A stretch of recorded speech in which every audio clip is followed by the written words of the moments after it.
अजून काही बोलायचं आहे का? नाही साहेब, फक्त थँक्यू म्हणायचं होतं. तुम्ही मला इतकी मदत करताय त्यासाठी खरंच खूप खूप थँक्यू. स्वानंदी, गरजवंताला मदत करणं ह्याला माणुसकी म्हणतात. मी सगळ्याच गोष्टीमध्ये व्यवहार बघत नाही. आणि हे बघ, तुझ्या मनात काही असेल, काही सांगायचं असेल तर निसंकोचपणे मला तू सांग. स्वानंदी, तू मगाशी त्या वेस्ट कपड्याच्या प्रोजेक्ट बद्दल बोललीस ना, तर तू आपल्या अर्जुनसाठी जरा 8-10 गोधड्या बनवून आणशील का? हो साहेब. कसं आहे ना, अर्जुन आपल्या घरी आहे. हे तनिषाची सासरची मंडळी आहेत ना, खूप चिंगूस आहेत. ती त्याच्यासाठी काहीही करायला तयार नाहीयेत. आता तो इथे म्हटल्यानंतर आता ती जबाबदारी आपलीच आहे की नाही? आपणच त्याच्यासाठी काही करायला हवं की नाही? तनिषाच्या सासरकडचे लोक? पण ती तर मला म्हणाली तिचं लग्नच झालेलं नाहीये. ती सिंगल मदर आहे. असं म्हणाली ती? हो. अरे देवा, मी काय बोलून गेलो. तनिषानं मला सांगितलं होतं तिनं स्वानंदीला काय थाप मारली येते, पण मी तर बोलून बसलोय. आता काय? तनिषा,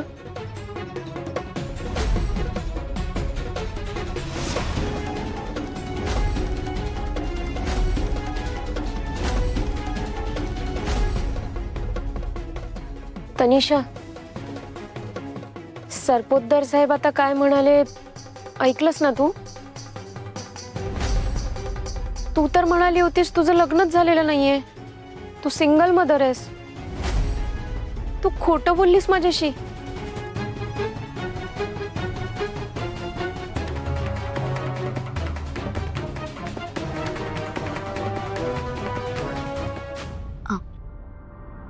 स्वानंदी, मी खोटं बोलले नाहीये तुझ्याशी. मी फक्त तुला पूर्ण सत्य सांगितलं नव्हतं. म्हणजे मी आता सिंगल मदरच आहे, पण माझं लग्न झालं होतं.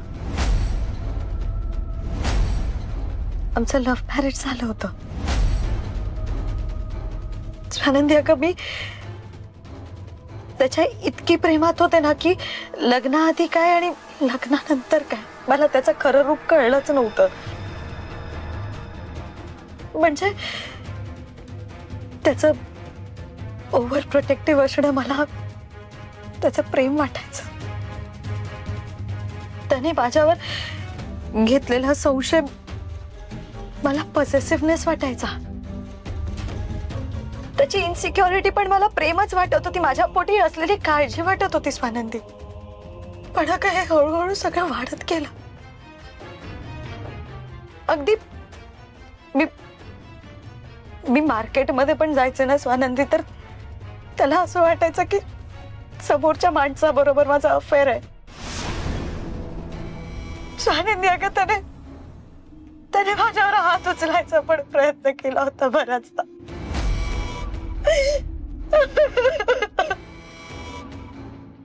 तनिषानं चांगलीच तयारी केली आहे.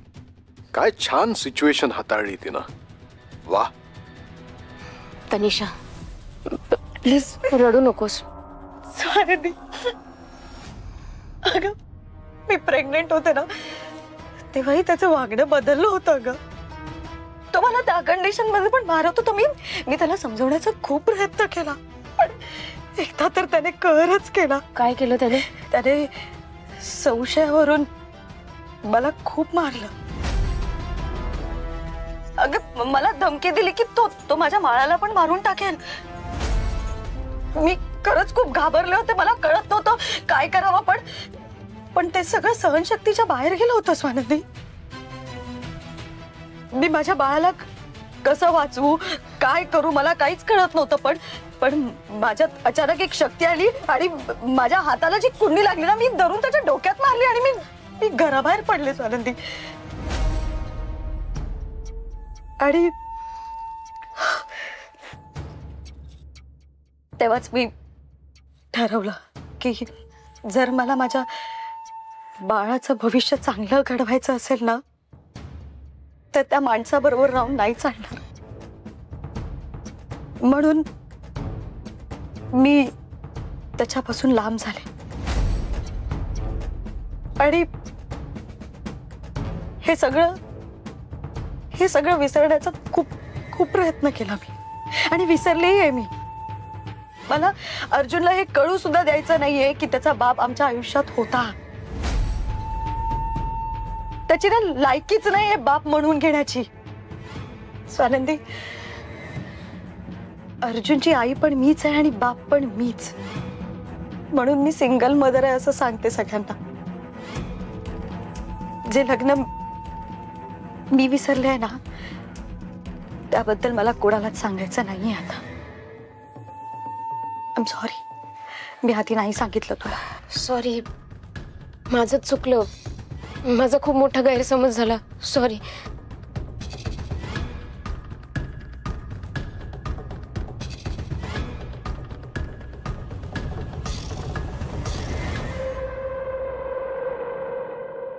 हे बघ तनिषा, आपली भेट इथे मी आल्यानंतर जरी झाली असली तरी आपल्यातली मैत्री संपणार नाहीये.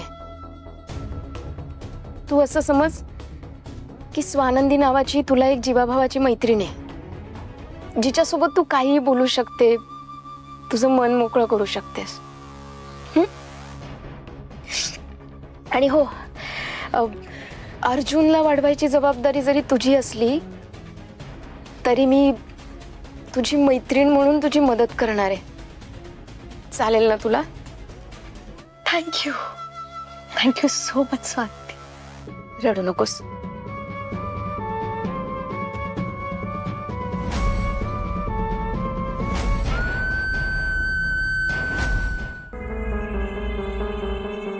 स्वानंदीला इथे ठेवून तर घेतलंय, पण त्यामुळे एक प्रॉब्लेम झालाय. काय प्रॉब्लेम झालाय काका? स्वानंदी बंगल्यावर आल्यामुळे मणी अर्जुनला घेऊन कुठेतरी निघून गेलाय. आता त्याने अर्जुनला कुठे ठेवलंय हे आपल्याला कोणालाच माहिती नाहीये. आणि समजा मी मणीला विचारलं की अर्जुन कुठे आहे, तर त्याला उगाचच संशय येईल. तनिषा, मला माझा अर्जुन माझ्या नजरेसमोर हवाय आणि ते होण्यासाठी मणीला अर्जुनला घेऊन येण्यासाठी भाग पाडावं लागेल.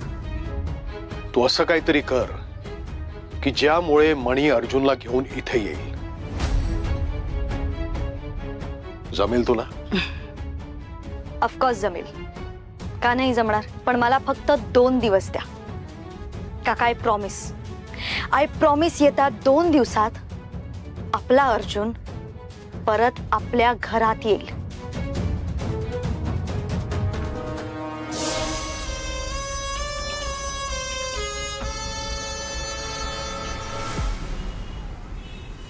काका पण आहेत ना, काय काय काय गरज होती त्या स्वानंदीला हे सगळं सांगण्याची? ती म्हणजे उगाच या घरात सगळ्यांची डोकी काही कामच नाही करत. मूर्ख कुठले. काय म्हणे तर मी पॉलिटिक्स मध्ये उगाच एवढे वर्ष काढलेले नाहीये. मी असं केलंय, मी तसं केलंय, मी हे केलंय, मी ते केलंय. काय कुठे गेलं की मग स्मार्टनेस आज? युजलेस. ते तर मी स्मार्टनेस दाखवली ना आज, प्रेझेन्स ऑफ माइंड ठेवून, म्हणून वाचलेत. तो पूर्ण प्लॅन फ्लॉप झाला असता. पूर्ण प्लॅन.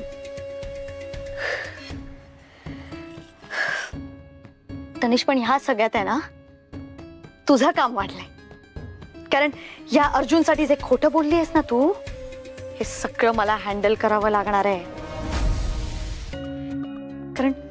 कारण ती मूर्ख स्वानंदी त्याच रेफरन्सने तुझ्याशी बोलणार आहे की तुझ्या नवऱ्याने तुला किती त्रास दिलाय, किती व्हायलन्स केलेला आहे, डोमेस्टिक व्हायलन्स झालाय तुझ्यावर, काय काय काय काय काय नाही केलंय त्याने. सगळं लक्षात ठेवावं लागणार आहे. सगळे काकांमुळे झालंय. यार, सगळं लक्षात ठेवावं लागणार आहे. मॅडम, तुम्ही मला बोलवलं का? कधी बोलवलं होतं? कधी बोलवतं? आता येत आहे तुम्ही? हा नाही, तुम्हाला काही वेळेची पडलेली नाहीये का? काम वगैरे करायचं नाहीये तुम्हाला? उगाच आपला टाइमपास करत फिरता. बरं, हे ते सगळं जाऊ देत. मी बाहेर चालली आहे. मी येईपर्यंत अर्जुनची जबाबदारी ही तुमची आहे, कळलं? बाळाची? अहो, असं कसं मी सांभाळू बाळ? अहो मी हे आधी कधी केलंच नाही. अहो दुसरी गोष्ट म्हणजे दुसरी कोणती कामवाली बाई आली असती तर मी तिला सांगितलं असतं. अहो मला हे बाळात वगैरे काही जमणार नाही हो. काय नाही जमणार? विमान उडवायला सांगतेय मी तुम्हाला की आईन्स्टाईनचं डोकं लावायला सांगतेय जे तुमच्याकडे नाहीये? सोपं आहे ना. काय करायचंय, उठला की बघ खेळणी आहेत की नाही, हे असं वाजवलं ना की बाळ हसतं, रडला की मग ते बघा तिथे दूध आहे, ते दूध पाजायचं आणि शिशू केली ना तर डायपर बदलायचा. एवढंच करायचं असतं, बाकी काही करायचं नाही. सांभाळा गपचूप. मूर्ख कुठले, हे नाही जमत ते नाही जमत. पण मॅडम काय पण बिन काही नाही. माझं डोकं आधीच फिरलंय, अजून तुम्ही फिरवू नका.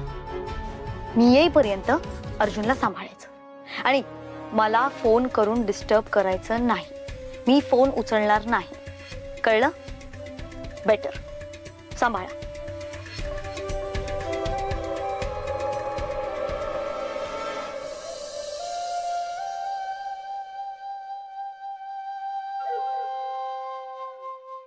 काय झालं साहेब, तुम्ही बोलवलत?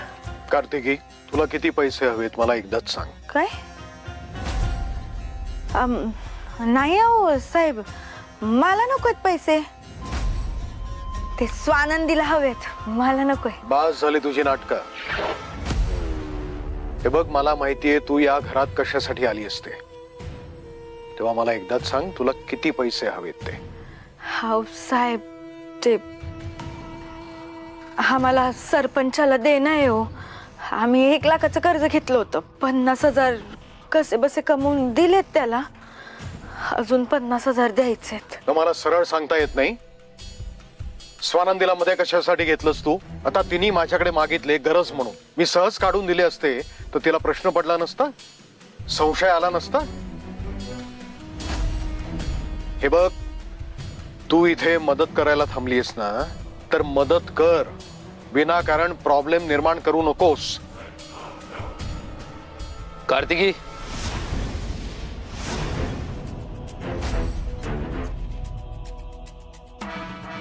स्वानंदीकडे जी नाटकं केली ती पुरेशी नाहीत का की जी यांच्याकडे करायला आली आहेस? आणि तुम्ही का पैसे देताय तिला? असंही ही गेलेली बरी आहे. नको नको त्या गोष्टी भरवत असते स्वानंदीला. मणी, हे बघ, स्वानंदीला तिची भावनिक गरज आहे. स्वानंदी समजा इथे राहणार असेल, ती जितके दिवस राहील तितके दिवस कार्तिकी पण इथे राहील.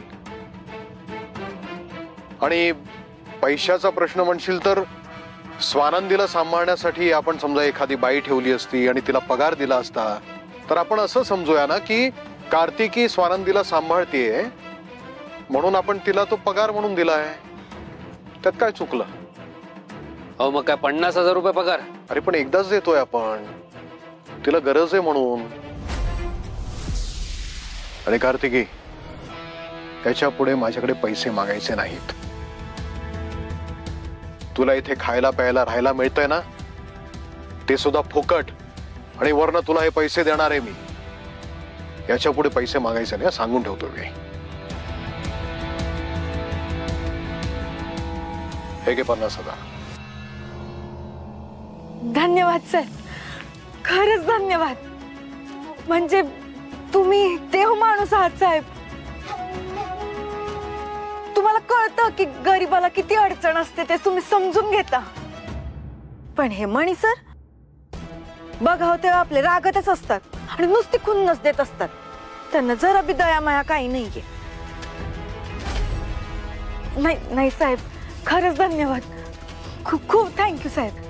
ये आता. येते.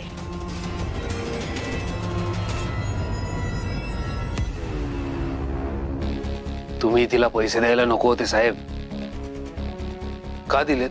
मणी, सध्या आपलं ध्येय एकच आहे, ते म्हणजे स्वानंदी लवकरात लवकर बरं होणं. आणि समजा कार्तिकी इथे राहिली तर काही जुन्या गोष्टी आठवण्यासाठी तिला मदत होईल, तिची स्मरणशक्ती परत येण्यासाठी मदत होईल.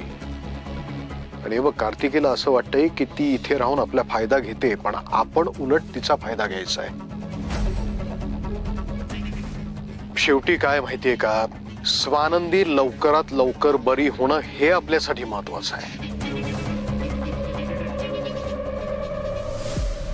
मणी, आता तरी तुला पटतंय ना की मी हे सगळं जे काही करतोय ते स्वानंदी आणि अर्जुनच्या भल्यासाठीच? पटतंय ना तुला? स्वानंदीची आत्ताची परिस्थिती बघता त्यांच्याकडे ज्या ज्या गोष्टींचा हक्क आहे त्या त्या गोष्टींचे सगळे व्यवहार मी बघतोय. इथून पुढे एवढी मोठी कॅश काढताना किंवा कुठलाही आर्थिक निर्णय घेताना आधी मला सांगत जा.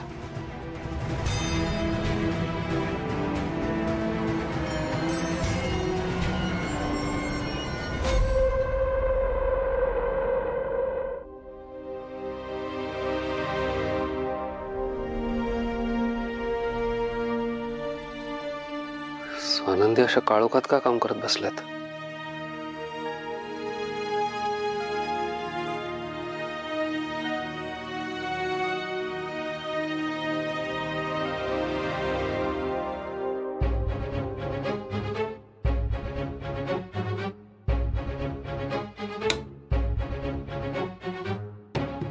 लाईट ऑन झालेत? बापरे, म्हणजे मी अंधारातच काम करत बसले होते. कामात इतकी मग्न झाले की माझ्या लक्षातच नाही आलं लाईट ऑफ आहेत. पण लाईट कोणी ऑन केलेत?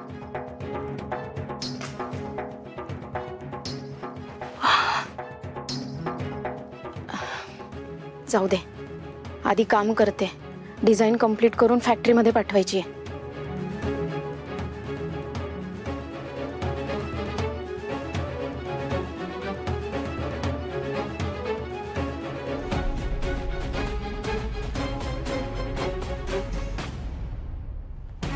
अरे हो, देशपांडे साहेबांपर्यंत डिझाईन्स पोहोचले की नाही हे मी त्यांना विचारलंच नाही. फोन करून विचारते.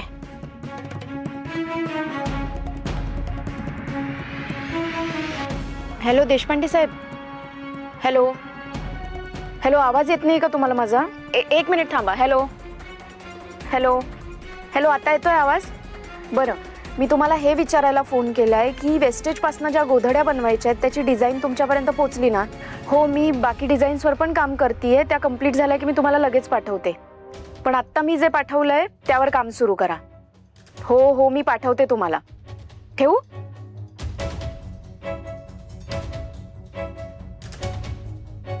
चहा?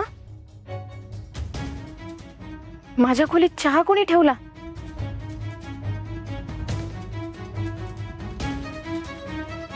कोणी आहे का इथे? सदा दादा, कोण आहे इकडे?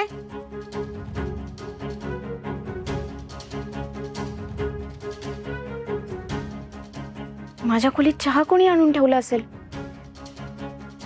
जाऊ दे, कामावर लक्ष घालते. खूप काम बाकी आहे.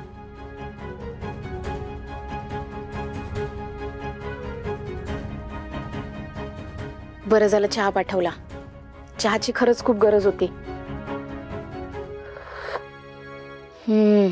मस्त झालाय चहा.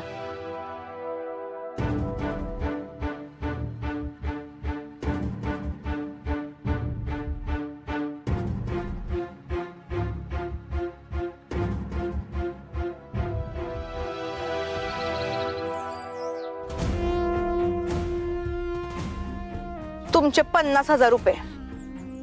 आता तुमचे सगळे पैसे मी दिलेले आहेत. 1 लाख तुमच्याकडनं घेतले होते, त्यातले 50,000 द्यायचे बाकी.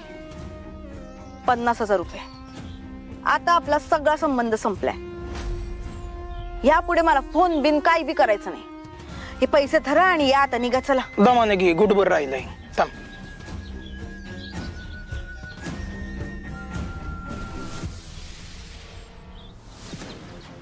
कसं आहे ना बडी दिदी, तुम्ही तिथं पैशात लोळायचं आणि आम्हाला फक्त 50,000 होई.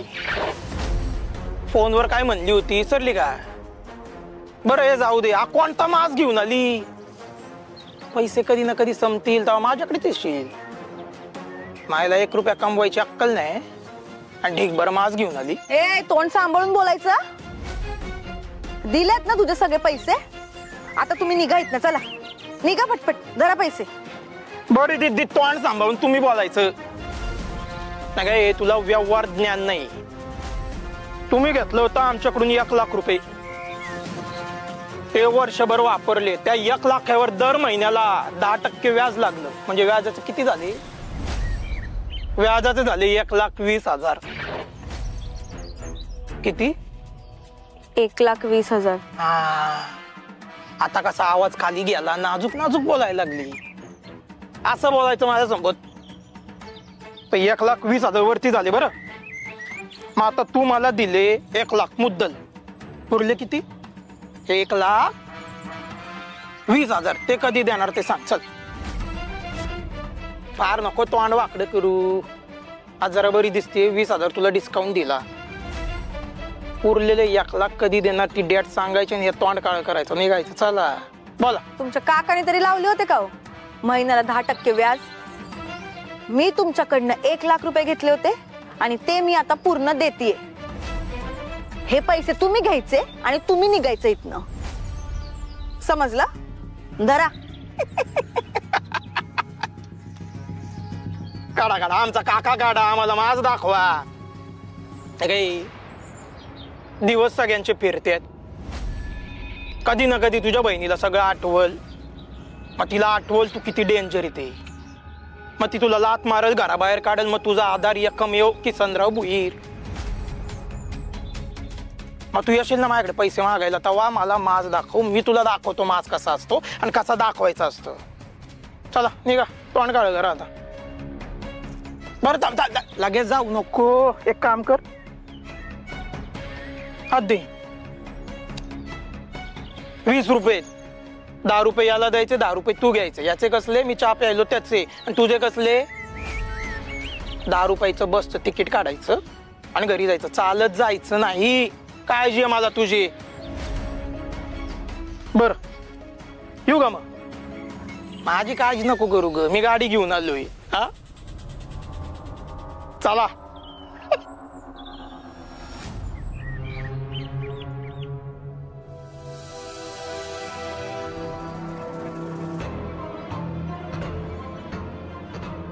अरे तू इथे काय करतोय? घरात किती कामं पडली, ती कोण करणार? अरे सदा हळू. अरे बाळ झोपलंय. अरे सरपोतदार साहेब तुला बोलवत आहेत, हेच सांगायला आलो होतो. ठीक आहे, तू हो पुढे, मी आलोच. बरं मी होतो पुढे, पण लवकर ये. हा येतो. चल आता काय करू? अर्जुन बाळ तर एकटंच झोपलंय आणि तिकडे साहेब पण मला बोलवतात. आणि जर मी तिकडे नाही गेलो तर माझी नोकरी जाईल. नाही नाही, तसं बाळ झोपलंच आहे. मी साहेबांचं कामच करून येतो.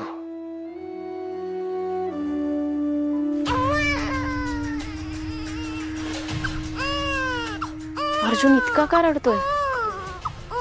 काय झालं असेल नक्की? हे तुम्ही तुमच्या पर्सनल अकाउंटवर पैसे पाठवलेत ना, त्याचे बिल्स आहेत.